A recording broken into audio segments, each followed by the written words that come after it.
आस्था परिवार के मंच को नमन करते हुए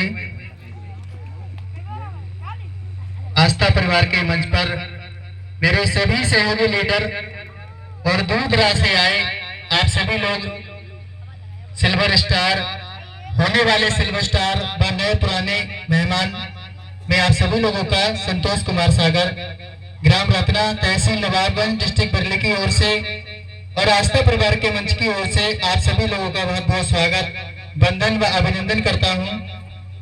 नमस्कार साथियों,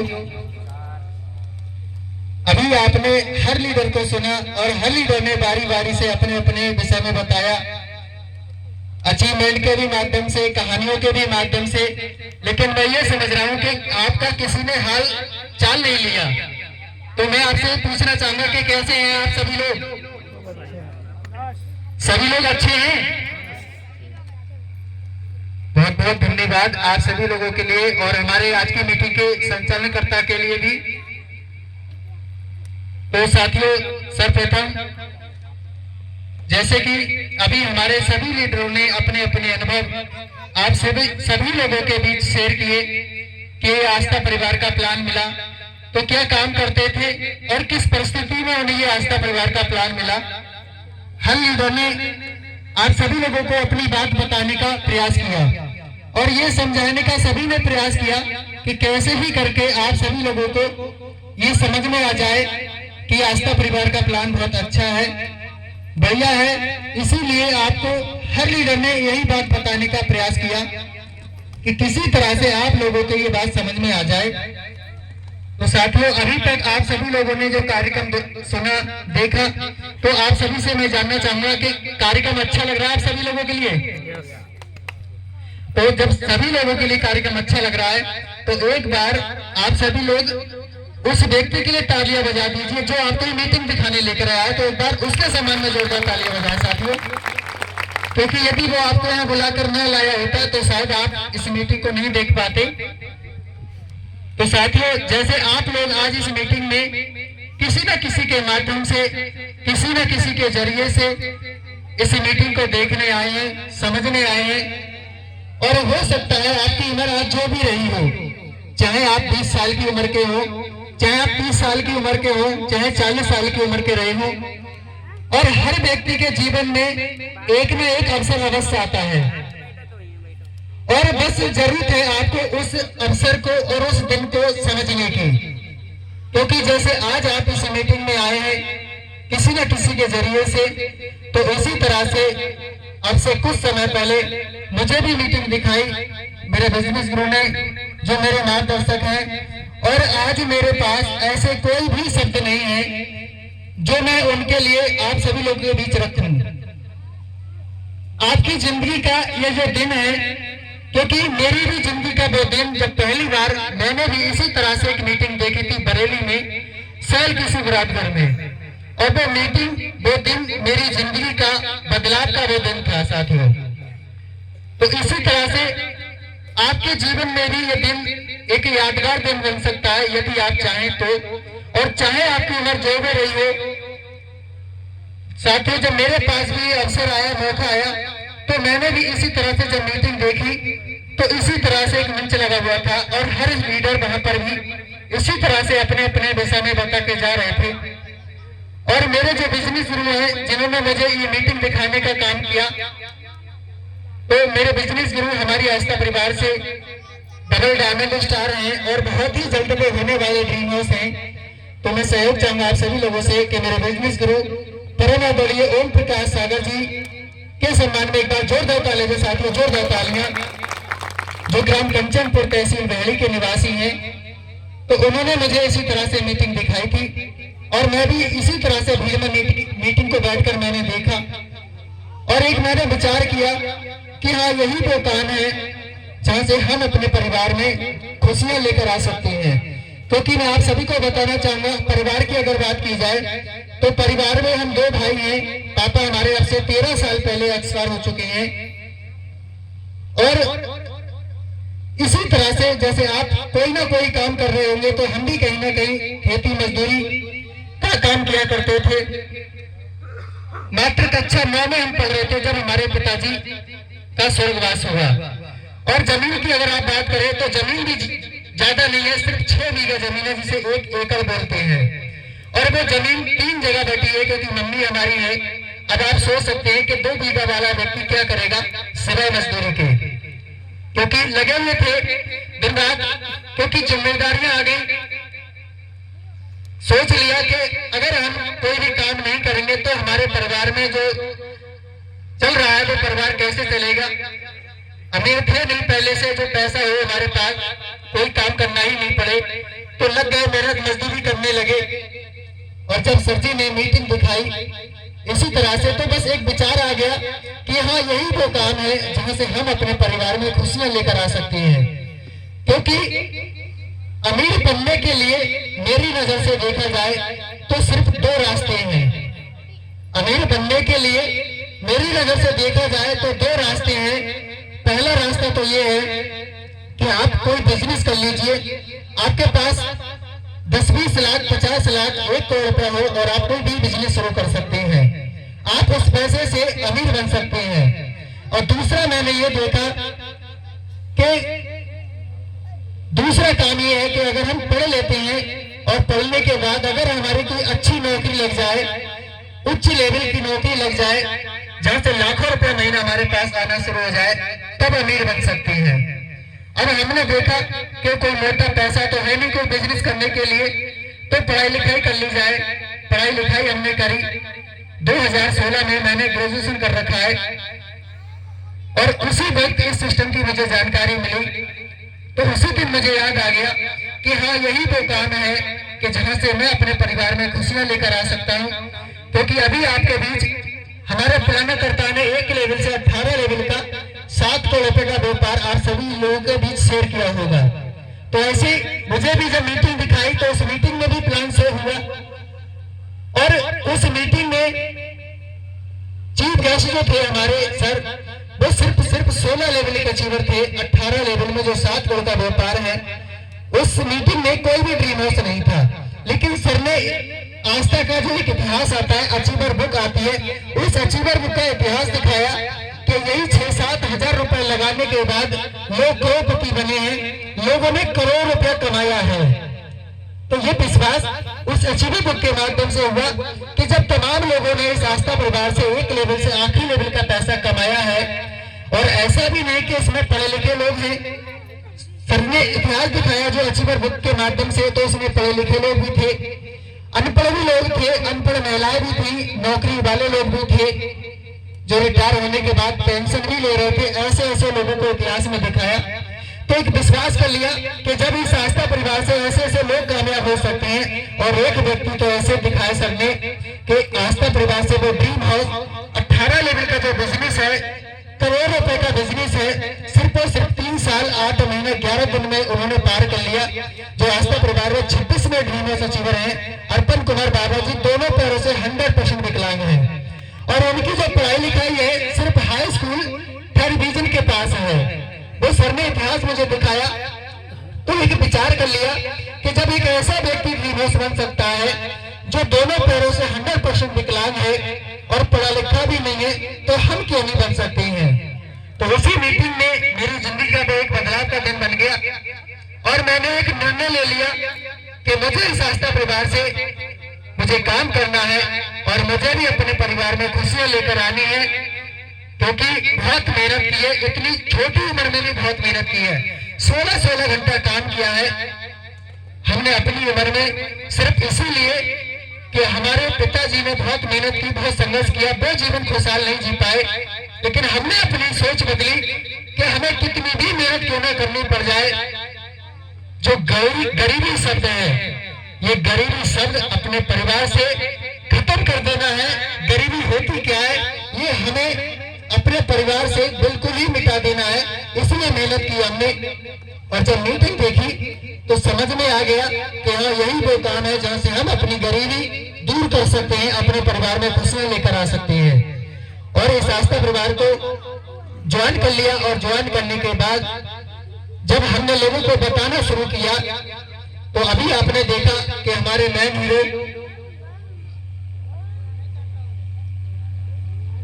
भावुक हो गए। क्योंकि साथियों मैंने आप सभी को बताना एक ही बात चाहूंगा कि ये भावुक क्यों हुए, सिर्फ इसलिए कि अभी उन्होंने बताया कि मेरे किसी रिश्तेदार ने मेरी बात का विश्वास नहीं किया, मेरे जात बरादर के किसी व्यक्ति ने विश्वास नहीं किया, इसलिए तो ये भावुक हुए। तो ऐसे ही जब मैंने काम करना शुरू किया तो मैंने भी अपने खास खास लोगों को प्लान बताया, क्योंकि सर ने एक ही बात मुझे समझाई कि सबसे पहले आप अपने ये प्लान खास खास लोगों को दिलवा दीजिए। तो जब मैंने अपने खास खास लोगों को बताना शुरू किया तो मेरे कुछ मुझसे उम्र में ज्यादा भी थे और कुछ मुझसे उम्र में छोटे भी थे। और जब मैंने काम करना शुरू किया तो उन्होंने 3-4 डायलॉग मेरे सामने आए और उन डायलॉगों को मैंने देखा, क्योंकि जैसे इनकी भी मजाक बनाई, मजाक इनकी नहीं बनाई थी, क्योंकि मजाक इनकी नहीं बनाई और ना ही इस आस्था परिवार की मजाक बनाई। मजाक अगर लोगों ने बनाई तो वो सिर्फ इनके हालातों की मजाक बनाई। तो ऐसे ही जब मैंने चलना शुरू किया तो लोगों ने मुझसे भी इसी तरह से सवाल जवाब, मेरी भी लोगों ने मजाक बनाई और वो 3-4 डायलॉग मेरे सामने आए। सबसे पहला मेरे सामने डायलॉग आया कि बेटा, जितनी आपकी उम्र है इतना तो हमारा अनुभव है, जितनी आपकी उम्र है उतना तो हमारा अनुभव है। और दूसरा डायलॉग कि बेटा, हमने दुनिया देखी है।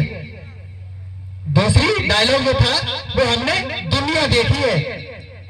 ये सब बातें, ऐसे ऐसे बातें लोग हमसे कहते थे और कुछ लोग ऐसे कहते थे कि अब हमको आपसे सीखना पड़ेगा कि पैसा कैसे कमाया जाता है, क्योंकि 20 साल की उम्र थी। जब लोगों को बताना शुरू किया तो लोग कहते थे कि बेटा, अब आपसे हमें सीखना पड़ेगा कि पैसा कैसे कमाया जाता है, क्योंकि हम बताते हैं ना प्लान जाकर के भाई साहब आपको 18 लेवल है, 7 करोड़ का व्यापार है, और जैसे जैसे हम बताएं आप वैसे वैसे काम कर लेना, यही तो बताते हैं ना। तो ऐसे हम लोग को बताते थे। तो जो लोग हमारे हमसे ज्यादा उम्र के थे वो यही हमसे कहते थे कि बेटा, अब हमें आपसे सीखना पड़ेगा कि पैसा कैसे कमाया जाता है। ये बातें जब लोग हमसे कहते थे तो हमें कोई टेंशन नहीं थी, क्योंकि भारत का व्यक्ति स्वतंत्र नागरिक है, वो जो चाहे वो बोल सकता है। लेकिन एक बात मुझे उनकी अच्छी नहीं लगती थी कि उनके डायलॉग से जब मैच उनका अकाउंट किया जाता था, यानी खाता, तो देखा कि अकाउंट में जो पैसा आते हैं वो माइनस में आती है। ये बात मुझे हजम नहीं हो पाती थी कि डायलॉग तो अच्छे हैं, लेकिन डायलॉग अच्छे होने के साथ साथ आपके बैंक बैलेंस भी तो अच्छा होना चाहिए। तो साथियों, इस तरह से लोगों ने डायलॉग हमारे सामने रखे और रखने के बाद बस हमने उन लोगों की बातों को इग्नोर किया। सर ने एक ही बात हमें समझाई, जब अपने सर से इसी तरह से बातें बताते थे कि सर लोग हमसे इस तरह से बातें करते हैं, तो सर ने एक ही बात मुझे समझाई कि आप टेंशन मत लीजिए, जो लोग आज आपकी मजाक बना रहे हैं, आपसे इस तरह से बातें कर रहे हैं, वो कुछ समय तक आपकी हंसी और मजाक बनाएंगे, बस आप लगे रहिए। और मैं आपको ये विश्वास दिलाता हूँ कि जो लोग आज आपकी हंसी और मजाक बना रहे हैं, एक दिन वो आ जाएगा कि वो लोग आपसे नजरें नहीं मिला पाएंगे। ये मेरे बिजनेस गुरु मुझे समझाते थे, क्योंकि सर ने समझाया कि संघर्ष में व्यक्ति अकेला होता है, संघर्ष में व्यक्ति अकेला होता है और सफलता में दुनिया उसके साथ होती है। और जब जब जिस व्यक्ति पर जग हंसा है तभी उस व्यक्ति ने एक नया इतिहास रचा है, तभी उस व्यक्ति ने एक नया इतिहास रचा है। तो बस लोगों की बातों को हमने इग्नोर करना सीख लिया। सर ने यही समझाया कि आप लोगों की बातों को इग्नोर कर दीजिए, वो आपसे कुछ भी कह रहे हैं बस आप इग्नोर कर दीजिए उनकी बातें, और जो लोग आपके साथ लग जाए उनके साथ आप लग जाइए। तो 10 लोगों को बात समझाई तो 2 ने बात मानी, 1 ने बात मानी। इस तरह से ये कारवां हमारा शुरू हुआ। और शुरू होते होते अभी हमारे सभी लीडरों ने अपने अपने अनुभव बताए और अपनी अपनी इनकम बताई। तो मैंने भी इसी तरह से जब मीटिंग देखी तो मुझे भी लगता था कि हम भी कभी इसी तरह से पैसा कमाएंगे। तो साथियों, जब काम करना शुरू किया तो लोगों ने मजाकें बनाई, बस हमने लोगों की मजाक को इग्नोर किया। और मैं अपनी बात आप सभी लोगों के लिए एक कहानी के माध्यम से बताना चाहूंगा, और उस कहानी को आपको समझना है, क्योंकि जब लोगों को हम बताने जाते थे तो लोग क्या क्या मजाकें करते थे, हमारे साथ क्या बातें करते थे। और एक कहानी बहुत खूबसूरत मुझे सबने सुनाई और मैंने वो अमल में उतारी। क्या आप सभी लोग कहानी सुनने के लिए तैयार हैं? सब लोग तैयार हैं? तो एक बार आप सभी लोग अपने लिए जोरदार तालियां बजा लीजिए, जोरदार तालियां। एक व्यक्ति था और उस व्यक्ति की कहानी कुछ ऐसी है, लेकिन आपको उसको समझने का प्रयास करना है कि एक व्यक्ति था और उस व्यक्ति की मैडम का जो समय था वो डिलीवरी का समय आ गया। उसकी शादी हो चुकी थी, उसकी पत्नी थी, तो उसकी मैडम का डिलीवरी का समय आ गया। और जब डिलीवरी का समय आया तो दर्द शुरू होने लगा उनकी मैडम के। तो उन्होंने डॉक्टर को फोन किया कि डॉक्टर साहब आप आ जाइए और हमारी मैडम के कुछ खुशी होने वाली है, दर्द हो रहा है। तो डॉक्टर ने कहा ठीक है मैं आता हूँ, मुझे बस आधे घंटे का समय लगेगा। तो उस व्यक्ति ने इंतजार किया और डॉक्टर साहब पहुंचे, जो भी उनका सामान था अटैची वगैरह लेकर वो पहुंचे। और पहुंचने के बाद उन्होंने कहा कहाँ है भाई तुम्हारी मैडम? तो उन्होंने बताया इस रूम में है। वो व्यक्ति गया, डॉक्टर साहब उस रूम में पहुंचे और किवाड़ बंद हुई। और किवाड़ बंद होने के बाद 10-15 मिनट हो गए, खटपट खटपट की आवाज। और वो जो व्यक्ति था वो बहुत खुश हो रहा था कि जल्दी से कोई न्यूज आए, कोई खुशखबरी आए। 10-15 मिनट के बाद खिड़की खुली और वो व्यक्ति कहने लगा, डॉक्टर कहने लगे व्यक्ति से क्या भाई तेरे घर पर हथौड़ी है? अब वो व्यक्ति चौंका, हथौड़ी का क्या काम? उसने कहा है नहीं लेके आ। हाँ बोला हाँ तो लेके आ। जब दौड़ा गया, हथौड़ी लेकर आया। हथौड़ी लेने के बाद उसने डॉक्टर साहब को दे दी। डॉक्टर साहब ने फिर किवाड़ बंद की और फिर 10-15 मिनट तक खटपट खटपट की आवाज आई। फिर खिड़की खुली और खिड़की खुलने के बाद फिर डॉक्टर ने कहा भाई तेरे घर पर आरी है? तो वो व्यक्ति बोला यार मेरी मैडम के बच्चा होने को है, कि डॉक्टर साहब कैसी कैसी चीजें मंगा रहे हैं। बोले है नहीं है? तो उन्होंने कहा हाँ है। वो दौड़ कर गया, आरी लेकर आया, आरी दी उसने डॉक्टर साहब के लिए। डॉक्टर साहब ने फिर किवाड़ बंद कर ली और फिर 10-15 मिनट खटपट खटपट की आवाज हुई। फिर 10-15 मिनट के बाद फिर खिड़की खुली। डॉक्टर साहब बोले एक काम कर, इतना बड़ा पत्थर ले आ। अब वो व्यक्ति को गुस्सा आ गया कि डॉक्टर साहब मेरी मैडम का बच्चा हो रहा है या कुछ और हो रहा है, आप क्या बना रहे हो? तो डॉक्टर साहब बोले अरे भाई मैं तेरी मैडम को तो बाद में देखूंगा, पहले जो मैं अटैची लेकर आया हूं वो तो पहले मेरी अटैची खुल जाए, तभी तो मैं देखूंगा तेरी मैडम के लिए। तो साथियों ऐसे ही कुछ लोग ऐसे हैं कि हम जिनको समझाने जाते हैं वो इस तरह से अपनी पेटी बांधी हुई होती है जो वो अपनी पेटी खोलने का नाम ही नहीं लेते हैं। हम उन्हें कितना भी समझाएं, यही मेरी सर ने समझाया कि कितना भी आप लोगों को समझाना, जिसके समझ में आने की होगी वो समझ जाएगा बात के लिए आपकी, और वो आपके साथ लग जाएगा। तो इसी तरह से साथियों एक और कहानी के माध्यम से मैं अपनी बात बताऊंगा आपके लिए। क्या आप दूसरी कहानी सुनने के लिए तैयार हैं? और मैं प्रयास, मेरे सर ने कहा प्रयास करते रहिए। जो लोग पेटी बांधे हुए हैं एक दिन ऐसा अवश्य आएगा कि वो उनकी पेटी खुल जाएगी, आप टेंशन मत लीजिए। तो साथियों एक मुल्ला जी थे और उनकी एक मैडम थी। तो उन मैडम ने उनसे कहा अभी सुनते हो कि हमारे बच्चे ने 10 पैसे निकल लिए हैं। तो मुल्ला जी कहते हैं टेंशन मत ले, वैसे भी 10 पैसे में आता क्या है। तो कभी कभी हम किसी को समझाने का तो प्रयास कुछ करते हैं और कुछ लोग समझते कुछ और हैं। तो ऐसे ही साथियों हम लगे रहे। और अभी हमारे रोशन लाल मौर्य जी ने एक बात बहुत अच्छी बताई कि आप सफल होना चाहते हैं, अगर कामयाब होना चाहते हैं, तो उन्होंने एक बात बताई कि आप सुबह को अपने सीने को उठाना शुरू कर दीजिए और जूनियर को भी उठाना शुरू कर दीजिए। यही तो कहा इन्होंने। अब कुछ लोग हमारे ये कहते हैं कि सर जी हमें ओटी ही नहीं मिलता है, तो अब वो क्या करें? तो मैं आपकी रोशन लाल जी आपकी बात अच्छी तरह से आपको लोगों को बता देना चाह रहा हूँ। अगर जिसको भी उठना अच्छा नहीं लगता हो वो कुछ मत करना, बस एक काम कर लेना, सिर्फ एक काम कर लेना। मैं इसी बात को बताना चाह रहा हूँ। अच्छी तरह से रोशन लाल जी ने भी बताया, लेकिन इसमें मैं थोड़ा सा और आपके लिए एक बात बताना चाहूंगा कि यदि आपकी इच्छा उठने की ना हो, क्योंकि किसी की भी इच्छा नहीं होती है। क्या जब हम छोटे थे, आप सभी लोग भी छोटे होंगे, 5-6-7 साल के, अच्छा कितने लोगों को आपने अपना तो बचपन 5-6 साल का शायद याद ना हो, लेकिन अपने बच्चों का तो सभी को याद होगा। 5-6 साल का बच्चा जब हम उसे स्कूल भेजते हैं, क्या वो स्कूल जाना पसंद करता है?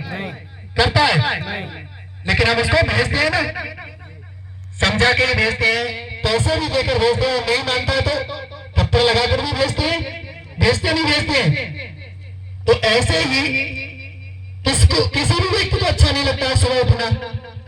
लेकिन मेरा एक आपसे मशवरा है, आप कि अगर आप सुबह को न उठ पाए और आपको नींद आपकी टूटेगी तो आपको उठना भी अच्छा नहीं लगेगा। बस आप एक काम कर लेना, घर पर जाकर और आराम से सो जाना, और जब सुबह को उठे आप, चाहे आप 6 बजे या 5 बजे का आप अलार्म सेट कर लेना।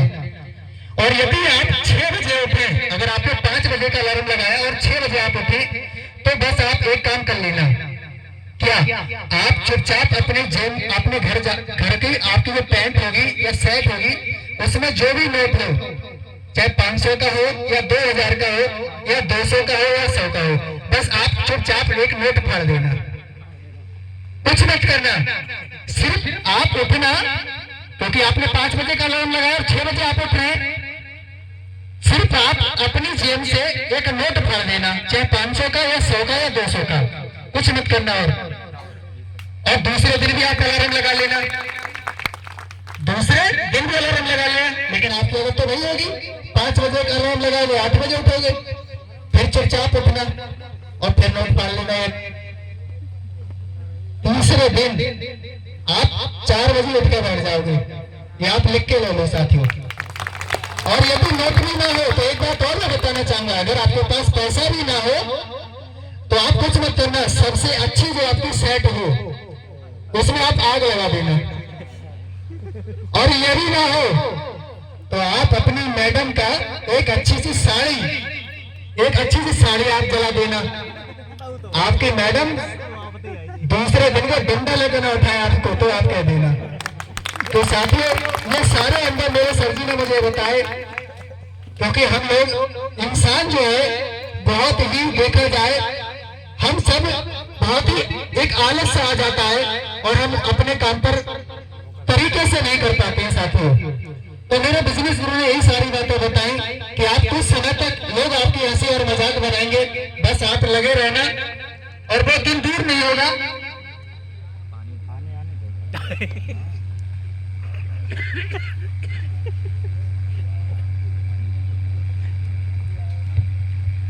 और एक ही बात और मैं आप सभी को बताना चाहूंगा कि यदि आप सफल और कामयाब होना चाहते हैं, ये बातें मुझे सर ने बताई कि यदि आप सफल और कामयाब होना चाहते हैं तो आप अपनी संगत बदल लेना। सबसे पहली बात, अगर आप जिंदगी में सफल और कामयाब होना चाहते हैं तो आप सबसे पहले अपनी संगत बदल लेना। आप जिन लोगों के भी साथ रहते हैं आप संगत बदल लेना। मैं आप सभी को बताना चाहूंगा कि आपने देखा होगा एक चाय होती है, चाय, अच्छा कितने लोग चाय पीते हैं सुबह सुबह को?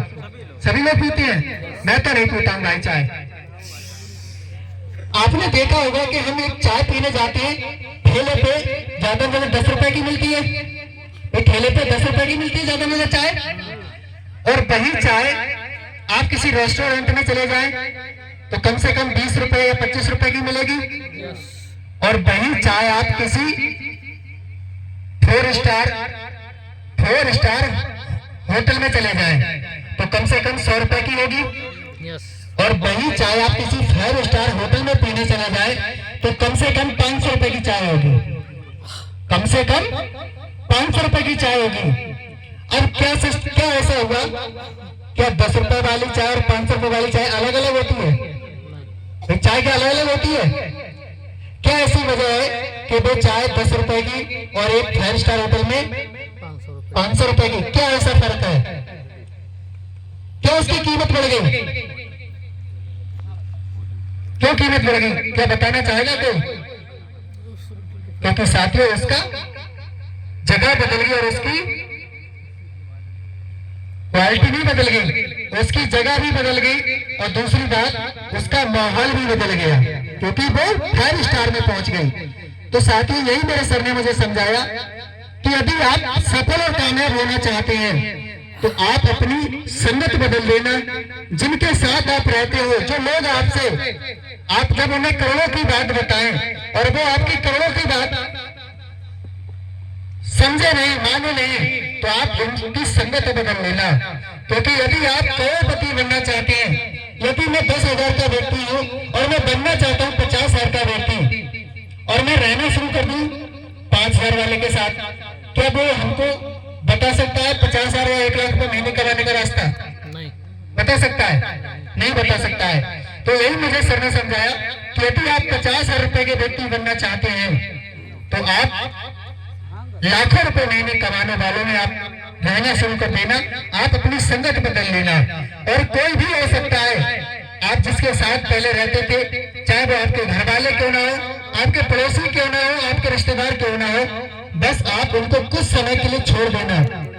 यही मेरे सर ने मुझे समझाया कि जब मैंने भी लोगों को बताना शुरू किया तो इसी तरह से लोगों ने मुझसे भी मजाक बनाई, मुझे भी लोगों ने तरह तरह से चौंकाया। तो साथियों, यही मेरे बिजनेस गुरु ने मुझे समझाया और उन बातों पर मैंने अमल किया, और अमल करने के बाद मैं आज यहाँ तक पहुंचा आप सभी लोगों के बीच। तो अभी आपके बीच हमारे हर लीडर ने भी इसी तरह से बताने का प्रयास किया। और मैं एक बात और आपसे कहना चाहूंगा कि यदि आप कामयाब और सफल होना चाहते हैं तो आपको कुछ नहीं करना है, बस कुछ बातों पर ही अमल करना है। क्योंकि साथियों, मैं इस आस्था परिवार में लगा और मैं आप सभी को बताना चाहूंगा, जब मैंने काम करना शुरू किया तो 1 लेवल से जो 18 लेवल में 7 करोड़ रुपए का व्यापार आप सभी लोगों के बीच जो हमारे प्लानकर्ता ने बताया, तो इस आस्था परिवार से 7वीं लेवल का जो चेक आज की मीटिंग के नए हीरो के लिए दिया गया। तो सबसे पहले तो मैं चाहूंगा कि कंपनी के एमडी साहब जिन्होंने ये इतना सुंदर प्लान बनाया, हमारी कंपनी के एमडी साहब परम आदरणीय अजय छाबड़ा जी, और उस प्लान को मेरे बिजनेस गुरु ने मुझे समझाया हमारी आस्था परिवार से होने वाले ड्रीम हाउस माननीय ओपी सिंह सागर जी और आज के नए हीरो, इन तीनों ही महान हस्तियों के सम्मान में एक बार जोरदार तालियां साथियों, जोरदार तालियां। क्योंकि यदि आस्था परिवार का प्लान, ये सुंदर प्लान कंपनी के एमडी साहब ने बनाया ना होता और हमारे बिजनेस गुरु ने हमें ये प्लान दिखाया ना होता, तो क्या हम आज आपके बीच होते? और आज की मीटिंग के यदि नए हीरो ने ये आस्था परिवार पर विश्वास करके काम न किया होता तो शायद हमारा और आपके यहाँ मिलना संभव नहीं था। तो साथियों, इस आस्था परिवार से 7वीं लेवल का चेक जो सिल्वर स्टार का है, वो चेक मेरे परिवार में 4 बार आ चुका है। और अभी जो चेक था आज की मीटिंग के नए हीरो जी का, ये 1 लाख रुपए का चेक था, क्योंकि अब तक जो चेक था वो 1 लाख रुपए का था, जो टीटीएस करने बाद 90,000 का बनकर आया। लेकिन अब जो भी चेक आएगा वो 1,11,111 रुपए का आएगा। जिस भी व्यक्ति ने आस्था को ज्वाइन कर रखा है या जो करेगा, हर व्यक्ति को 1,11,111 का ही चेक मिलेगा साथियों। तो यही चेक हमारे परिवार में 4 बार आ चुका है। और जो 10वीं लेवल का जो 2 लाख रुपए का चेक बताया हमारे मैम प्लानकर्ता ने, वो चेक मेरे परिवार में 2 बार आ चुका है। 11वीं लेवल का चेक 2 बार, 12वीं लेवल का चेक 2 बार, 13वीं लेवल का चेक 2 बार, और 14वीं लेवल का चेक जो 6 लाख रुपए का है वो 15/7/2021 के लिए आया था मेरे परिवार में। और उस चेक से मैंने एक छोटी सी कार निकाली, मेरे बिजनेस में मुझे कार निकलवा के लेकर आए। और 24/8/2021 में एक पीलीभीत में बैंक थाल है, उस बैंक थाल में जिसमें तमाम बीमा सचिवर और कंपनी के एमडी साहब के हाथों से मुझे कार की चाबी लगभग 2,000 की भीड़ में मुझे सम्मानित किया गया। और 15वीं लेवल प्लस 16वीं लेवल तक का पैसा मैं भी ले चुका हूँ। और 17वीं लेवल पे मेरा काम चल रहा है, जहाँ पर 4.5 लाख रुपए का चेक है। ये सब कुछ संभव कैसे हुआ साथियों? ये सब कुछ संभव ऐसे हुआ, 16 लेवल तक का पैसा कैसे मैं ले चुका? बस मैंने कुछ बातों पर अमल किया अपने बिजनेस शुरू की, और वही बातें मैं आपको बताना चाहूंगा। यदि आप सभी ने विश्वास कर लिया, अभी हमारे सभी लीडरों ने बताया कि मेरी आज 50,000 की इनकम है, और हमारे डायमंड स्टारों ने भी बताया कि मेरी लाखों की इनकम है। तो साथियों, जब इन सभी लोगों की लाखों की इनकम आ रही है तो मेरी भी लाखों की इनकम आती होगी। अरे आती होगी या नहीं आती होगी? इनकम की अगर आप बात करें तो एक डेट आती है